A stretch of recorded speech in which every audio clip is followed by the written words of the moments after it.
गांव में एक बड़े से पेड़ पर रानी चिड़िया रहती थी। रानी चिड़िया ने अपने लिए बड़ा सुंदर घर बनवाया था।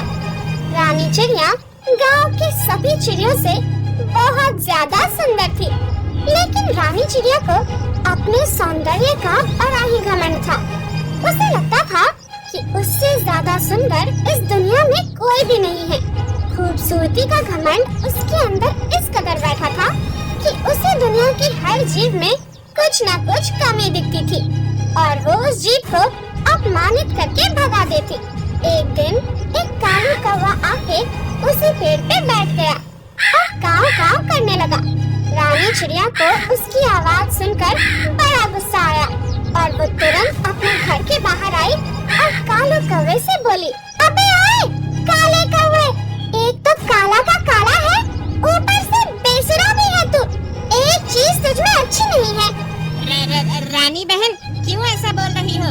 क्या बोला रे तू? बहन?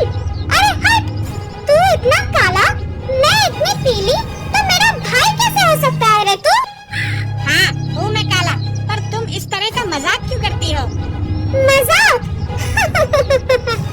अरे मूर्ख कौवे, मजाक नहीं, मैं तो सच बोल रही हूँ। आया कहाँ से ये काला मुंह और ये बेसुरों को उठा के? चल निकल यहाँ से और आइंदा इस पेड़ पर मत आना, समझे? पर मेरी बात तो सुनो। अबे चल निकल यहाँ से। काला कौवा रोते हुए उस पेड़ से निकल गया। फिर एक दिन एक गधा उस पेड़ के नीचे आकर खड़ा हो गया और अपनी आवाज में कुछ कहने लगा। गधे की आवाज सुनकर रानी चिड़िया बाहर आई और चिल्लाते हुए गधे से बोली, अबे ओए गधे, यहाँ कैसे आया रे तू? चलते हुए। चुप कर तू, मेरा मजाक उड़ाता है? अरे मेरी इजाजत के बिना इस पेड़ का पत्ता भी नहीं हिलता, समझे? रानी बहन, तू गुस्सा काहे कर रही है? ओहो, ये क्या हो रहा है? हर कोई आता है और मुझे बहन बोलता है। अरे मूर्खो, जरा अपना खुद का रंग रूप और मेरा रंग रूप देख कर तो बोला करो, बेशर्मो। रानी, इतना घमंड अच्छा नहीं है। तुझे पता नहीं, तू घमंड का बोझ लेकर फिर रही है। घमंड का बोझ? अरे मूर्ख, तो पहले अपनी पीठ पर से इंसानों की गुलामी का बोझ हटा। आया बड़ा मुझे सिखाने वाला। चल निकल यहाँ से और आइंदा यहाँ मत आना। चल निकल। ना जाने कहाँ से आते हैं ये अजीबोगरीब सैंपल्स। रानी चिड़िया का गुस्सा देखकर गधा तो निकल गया, पर थोड़ी ही देर में उस पेड़ पर एक अजगर आया और अजगर को देखते ही रानी चिड़िया बाहर आई और जोरों से हंसने लगी। रानी, तू क्यों हंस रही है इतना? अरे हंसू नहीं तो क्या करूं? तू है ही उतना बदसूरत। देख देख, तेरे तो पूरे जिस्म पर बड़े-बड़े धब्बे लगे हुए हैं, बेचारा। तो क्या हुआ? रहने दे, मैं आकार में तो तुझसे बड़ा हूँ ना।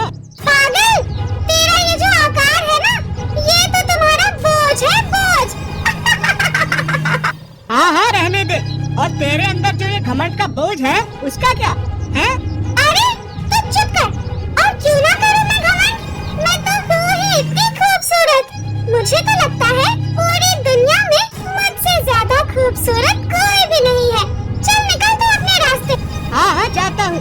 पर ये जो तू अपनी खूबसूरती का घमंड लेकर आसमान में उड़ रही है ना, उस घमंड को लेकर एक दिन जमीन पर जोर से रपटेगी तू। देख लेना तू। पंख है मेरे पास, इसलिए तो आसमान में उड़ती हूँ। तू तो बस अपनी जमीन की ही तारीफ करता रह। अजगर बेचारा अपने घर गया और कुछ देर में उस पेड़ पर एक कबूतर आया और पेड़ पर बैठकर गुडरगू करने लगा। तभी रानी चिड़िया गुस्से से उसे बोली, अरे ओ कबूतर, क्यों रो रहा है? मेरे जितना खूबसूरत नहीं है इसलिए? बेचारा। कभी बाहर की दुनिया ही नहीं देखी, सृष्टि के सौंदर्य के अलग अलग रूप नहीं देखे। अरे मूर्ख, बेचारी तो तू है, तू। अरे ओ पागल, क्यों जाऊं रे मैं बाहर? तुम्हारे जैसे अजीबोगरीब जीव तो हर रोज देख ही रही हूँ बाहर से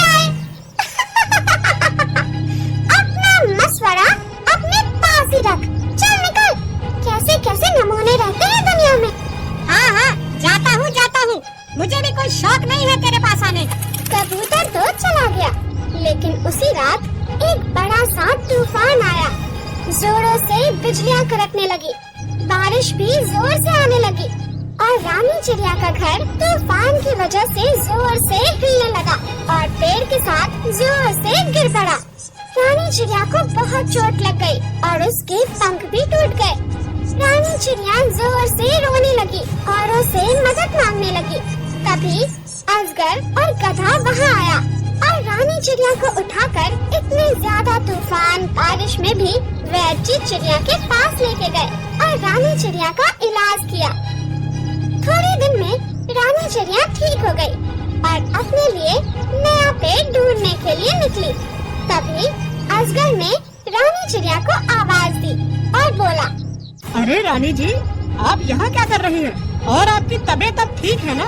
अरे अजगर भाई साहब, मुझे रानी जी मत बुलाओ, बहन जी ठीक है। वैसे तो मैं आप सबकी बहन बनने के लायक नहीं हूँ, कृपा करके मुझे माफ कर दो।